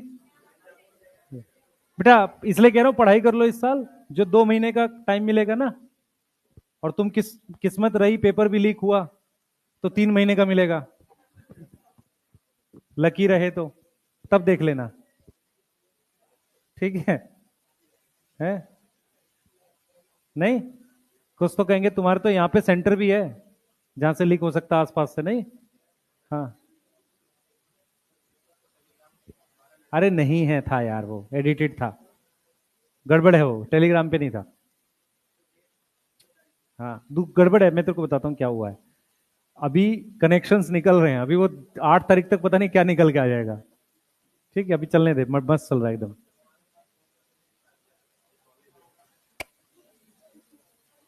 तेरे को एक जेन्युइन चीज बताऊं, तेरे को पेपर दे दिया जाए और तेरे को बोल दिया जाए तू पूरा याद कर क्या, तो भी तेरे कम नंबर आएंगे। ये जेन्युइन बता रहा हूं मैं तुझे,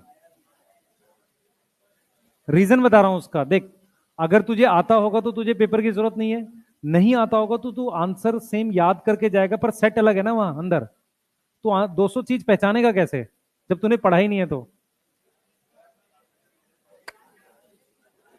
मुश्किल काम है।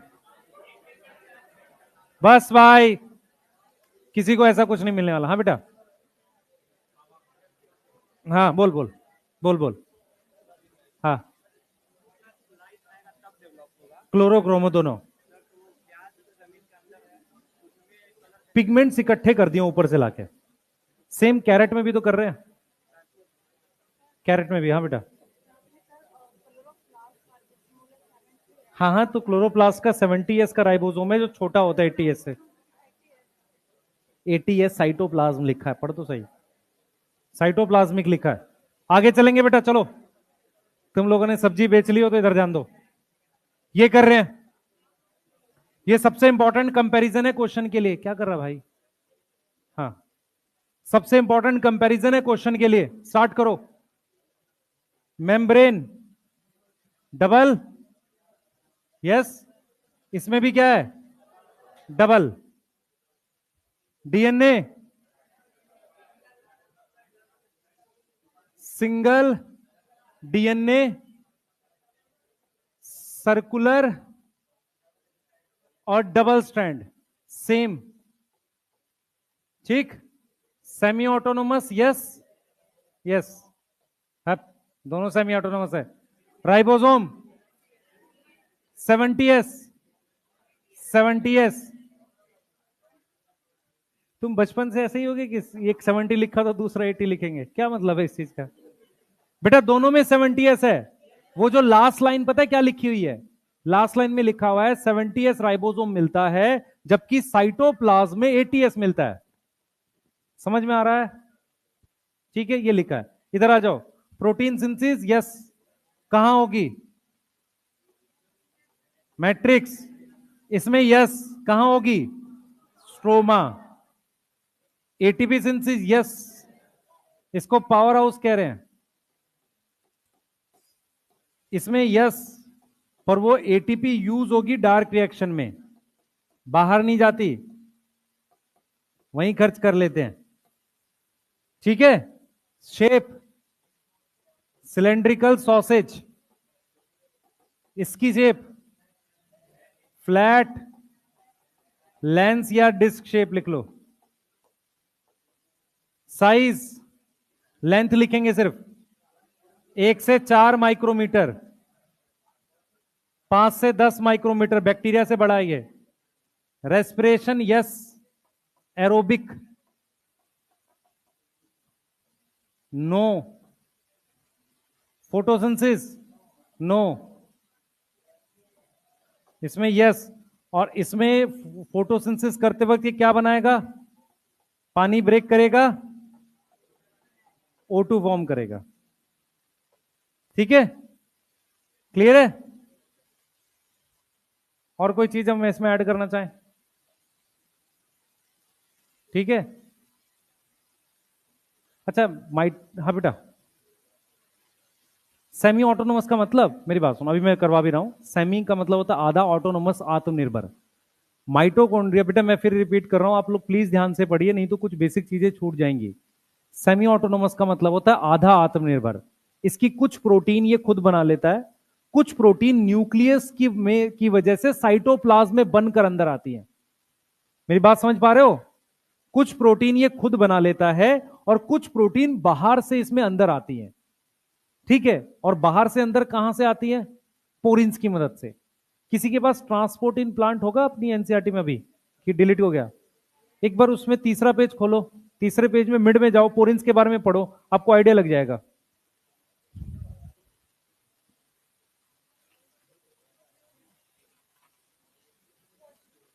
पेज 170 के आसपास है, हाँ ये रहा ना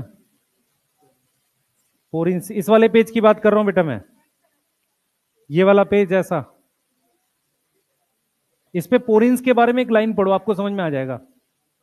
स्टार्टिंग का तीसरा पेज होगा बेटा, ट्रांसपोर्ट इन प्लांट का तीसरा पेज। हटा दी क्या एनसीईआरटी ने? है ये लिखा ना, कुछ की बुक में 177 पे, कुछ पे कहीं और होगा। मिला? अब उसमें लिखा हुआ है कि कुछ प्रोटीन भी उसमें से निकल जाती है, और वो पोरिन्स कहां प्रेजेंट है? माइटोकॉन्ड्रिया और प्लास्टिड में, और कुछ बैक्टीरिया में ग्राम नेगेटिव में होता है। मिला आपको? हाँ, वो इसीलिए क्या कह रहा है, आउटर मेम्ब्रेन ज्यादा परमिएबल है क्योंकि पोरिन्स आउटर मेम्ब्रेन पे होते हैं, ठीक है, सही है। हाँ लिख लिया?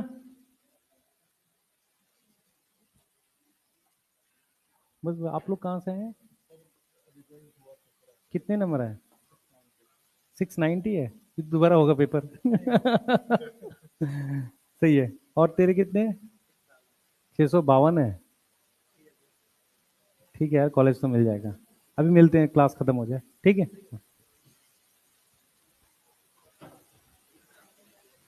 क्या फर्क पड़ रहा है, पढ़ो पढ़ो, तुम्हारे थोड़ी है, पढ़ लो चुपचाप, ठीक है।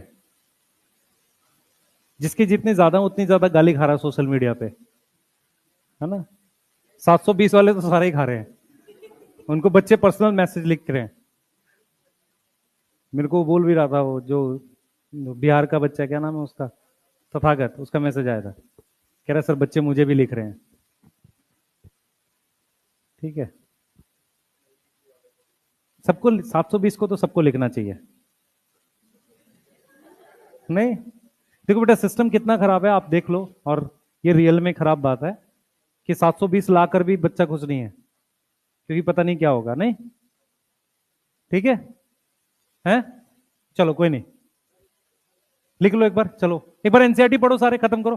कोई डाउट है लाइन एनसीईआरटी की पूछो जल्दी, एनसीईआरटी की कोई लाइन पूछो, पूछ भाई। नोट्स तो लिख नहीं रहा तू? मैं नोट्स कोई नहीं लिख रहा इनमें से, लिख लिया करो या लेकर आया करो। हाँ, पढ़ने की एक्टिंग कर रहा है, पेज पलट पलट के हैं। ये रहा, इतने गंदे नोट्स बनाएगा हैं। प्रो प्लास्टिड से बनता है, एक पुराना प्लास्टिड होता है वैसा बिना कलर का, उससे क्लोरोप्लास्ट बनता है, शुरुआत में नहीं होता। हाँ बता। डिग्री का मतलब होता है कि साइज और शेप अलग अलग है ल्यूकोप्लास्ट की, क्या चीज स्टोर हो रही है उसके हिसाब से। वेरिएबिलिटी डिग्री मतलब अलग अलग तरीके से वेरी कर रही है। क्या क्लोरोप्लास्ट? नहीं, मेम्ब्रेन की क्यों एक्सटेंशन है? मेम्ब्रेन की एक्सटेंशन तो मीजोजोम और वो होता है क्रोमेटोफोर। जो कुछ पूछना है किसी को?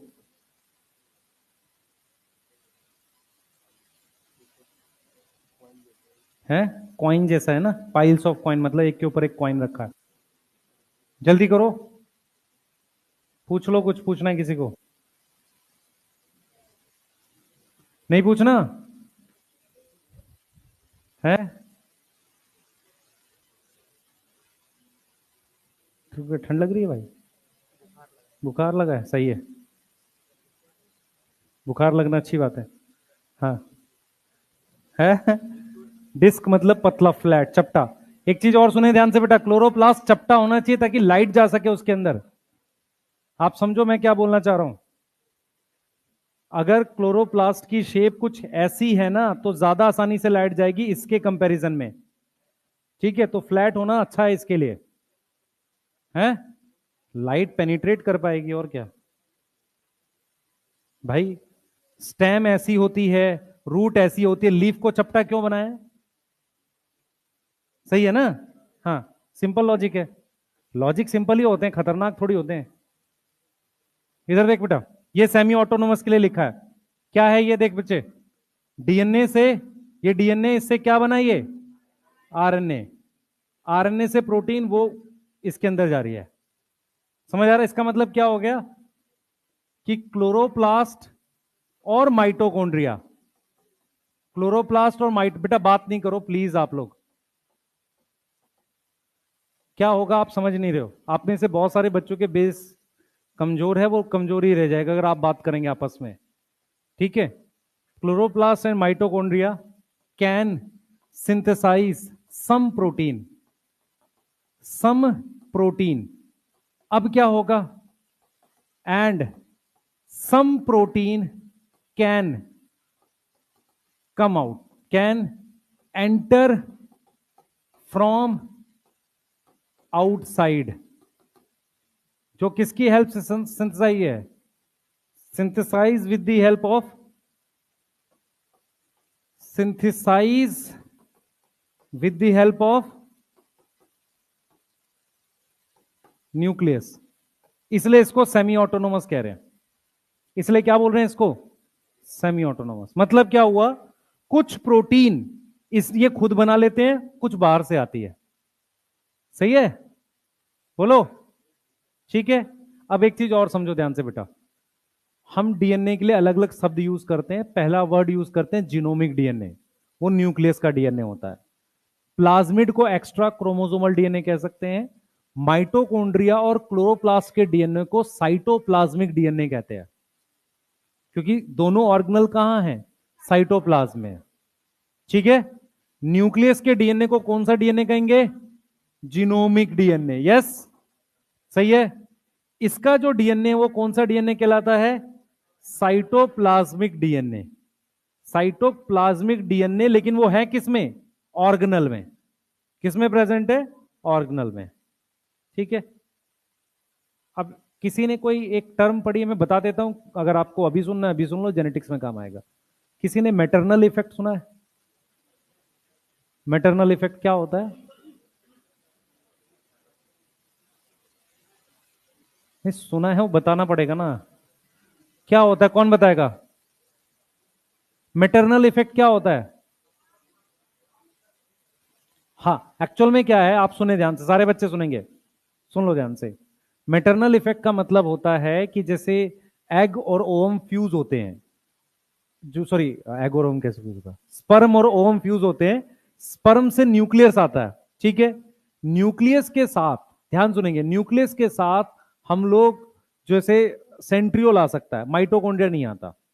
तो जो भी जाइगोट के अंदर माइटोकॉन्ड्रिया, वो सिर्फ किसका है, मदर का। समझ आ रहा है? और वही फिर पूरे बच्चे के सारे सेल्स में है। अगर कोई जीन मदर में है, उनके माइटोकॉन्ड्रिया में, वही सारे बच्चों में जाएगी, एक्स वाई जेड सब में। उसे मैटरनल इफेक्ट कहते हैं। मेरी बात किसको समझ में आई? दोबारा बताऊं, दोबारा बताता हूं, मेरी बात सुनो ध्यान से। ये ओवम है, ये स्पर्म है। स्पर्म में एक तो न्यूक्लियस जाता है ह्यूमन के केस में, प्लस सेंट्रियोल जाता है। सेंट्रियोल क्या करता है, इसको डिवाइड कराता है। इसके अंदर जो माइटोकॉन्ड्रिया होता है ना, ये जब जाइगोट बन जाएगा, तो जाइगोट के अंदर भी वही माइटोकॉन्ड्रिया होता है, उससे डिवाइड करके और माइटोकॉन्ड्रिया बनते हैं। तो इसका मतलब जाइगोट में माइटोकॉन्ड्रिया स्पर्म, स्पर्म और ओवम दोनों के नहीं है, सिर्फ किसके हैं, ओवम के। समझ आया? तो अगर कोई जीन मदर के माइटोकॉन्ड्रिया में है, तो वो डॉटर में जाएगी या सन में जाएगी, दोनों में जाएगी। समझ में आ रहा है? और वो जीन कहां थी, माइटोकॉन्ड्रिया में, या वो जीन एक तरीके से साइटोप्लाज्म में थी, इसीलिए उसे मैटरनल इफेक्ट या साइटोप्लाज्मिक इनहेरिटेंस कहते हैं। नहीं समझ में आया? भाई जीन किस में होती है, न्यूक्लियस में। कौन सी जीन साइटोप्लाज्म में है, माइटोकॉन्ड्रिया और प्लास्टिड्स की। क्लियर है? बोलो। ठीक है? और वही अगले जनरेशन में सबके अंदर जा सकती है, उसे ही साइटोप्लाज्मिक इनहेरिटेंस या मैटरनल इफेक्ट कहते हैं। उसका जब पेडिग्री बनाएंगे तो मदर से सब में जाएगा, सब में जाएगा, और फादर से किसी में नहीं दिखाएंगे। ऐसे ही बनेगा पेडिग्री, ऐसे ही बनेगा ना? ठीक है, क्लियर? सही है, नोट कर लो इसको आगे, ये तो काम का नहीं है आपके अभी, जेनेटिक्स में फिर बताएंगे इसे। ठीक है, चलिए, लिख लिया सबने? लिख लो। एक बार वो डायग्राम दिखा देते हैं, वो जो मैथ वो करता है आपका, डायग्राम आना चाहिए आपको, नहीं तो खराब हो जाएगा सब।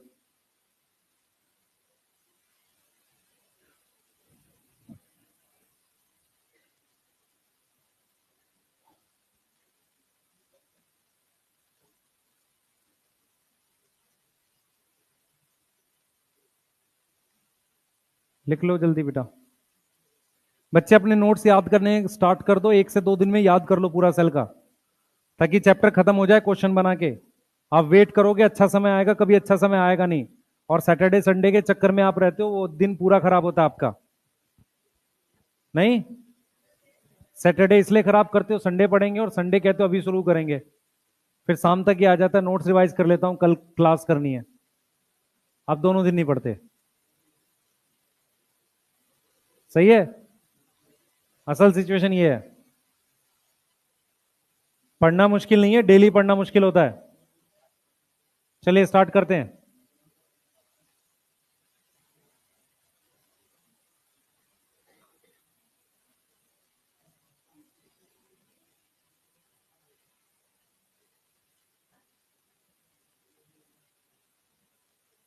ये डायग्राम है, ये इसका वो है। ठीक है, ये डायग्राम है, आप नंबर वो चेक कर लो, आपको क्या क्या कर बनाना है इसमें। ये वाली हमारे पास आउटर, ये आउटर है, ये इनर इसको कह रहा है बेटा, ये वाली पिंक वाली गई है, ये इनर है। ठीक है, ये थाइलाकॉइड है, या इसको थाइलाकॉइड लिख सकता है ये। अगर इसको थाइलाकॉइड लिखेगा तो इसको क्या लिखेगा वो? ग्रैनम। अच्छा, इसने उल्टा करा हुआ है, छुट्टी नहीं हुई भाई, इधर ध्यान रखो। स्ट्रोमल लैमिली, कोई छुट्टी नहीं हो रही। स्ट्रोमल लैमिली, ये मान लो इसको ग्रैनम कह दें, क्योंकि ये पता नहीं चल रहा है किसको दिखा रहा है, इसको थाइलाकॉइड लिख देते, पर बेटा और उसमें दिख नहीं रहा है ठीक से ना, इसको ग्रैनम कह रहे हैं। और ये इनर है, और ये आउटर है। मैं इसलिए कह रहा हूं, प्लीज ये देख कर जाना, नहीं तो फंस जाओगे, है ना? सारे डायग्राम की नेमिंग देख कर जाना, ठीक है? नहीं तो उसमें कुछ गड़बड़ होगी। उसका बेस्ट तरीका तो ये है कि आपको ये इकट्ठी करके सारी स्लाइड एक एक ऐसी दे दें, आप अपने आप चेक कर लो कि मुझे आप कौन सा याद है कौन सा नहीं है। जिसका आप बोल रहे हो उसका एक बार एनसीईआरटी खोल के चेक कर लो, लास्ट में सारे डायग्राम इकट्ठा कर देंगे एक पीडीएफ पे।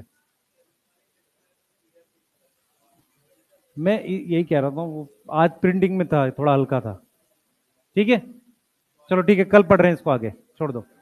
ठीक है, 1 मिनट भाई, किसी को डाउट हो बैठ जाओ, नहीं जाना, बैठो तुरंत बंद सारा। 3 से 5, कोई डाउट पूछना हो? ठीक है, क्लियर? कल मैं आपको क्वेश्चंस दे दूंगा, ठीक है? बनाना स्टार्ट कर दो, डाउट पूछने स्टार्ट कर दो, ठीक है?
हेलो, एक मिनट के लिए सिर्फ शांत से बैठ जाओ।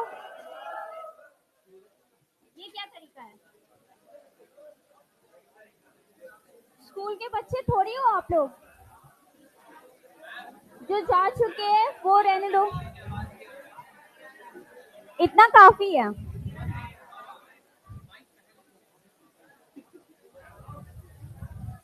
मैं कह रही हूँ प्लीज आप लोग थोड़ी देर बैठो, मुझे क्लिकर डिस्ट्रीब्यूट करना है। क्लिकर प्लीज आप लोग शांति से थोड़ा नॉर्मल बैठो, ऐसे करने से कुछ नहीं होने वाला।